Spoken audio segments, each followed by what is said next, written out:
स्थिती काही असणार रीती दिसत आहे. असू दे, प्रथम अधिपतीची भेट आणि तदनंतर इथं आल्याचं कारण. देवतांचे अधिपती अमरे, देवतांचे अधिपती अमरेश ते किरीटावाला हात कोण देतोय? मी थाट दिली आपल्याला. नमो नमा नमो नमा नमो नम. समाधान वाटलं म्हणाला. यावं ही अमरावतीच्या राज्यात विराजमान व्हावा. माझी योग्यता जाणून माझं आगत स्वागत. आपणही बसा.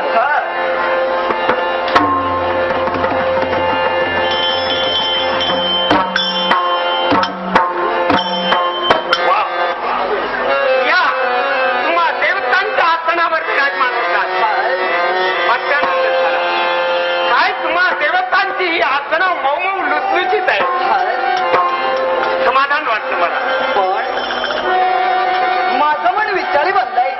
याला कारण आपण विचारी आणि ते का म्हणून एक सारखं आपल्या देवाचं अवलोकन करतोय. काय आपलं नाव, राहण्याचं वस्तीस्थान असं कुठे आहे आपलं? अमरेश, तुमच्या मनात जो संशय आला तो सत्य आहे.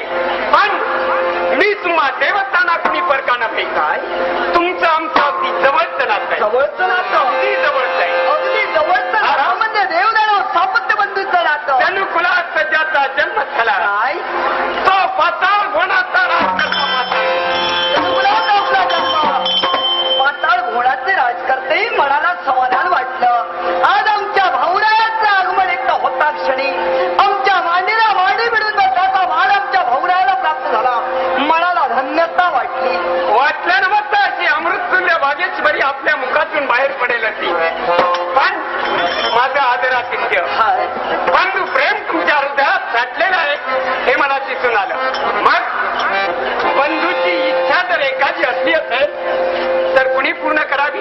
योग्य इच्छा असेल तर ती बंधूला परिपूर्ण करायची असते. बंधूला सहाय्य करणं हे बंधूचं कर्तव्य होत. हे खरं ना?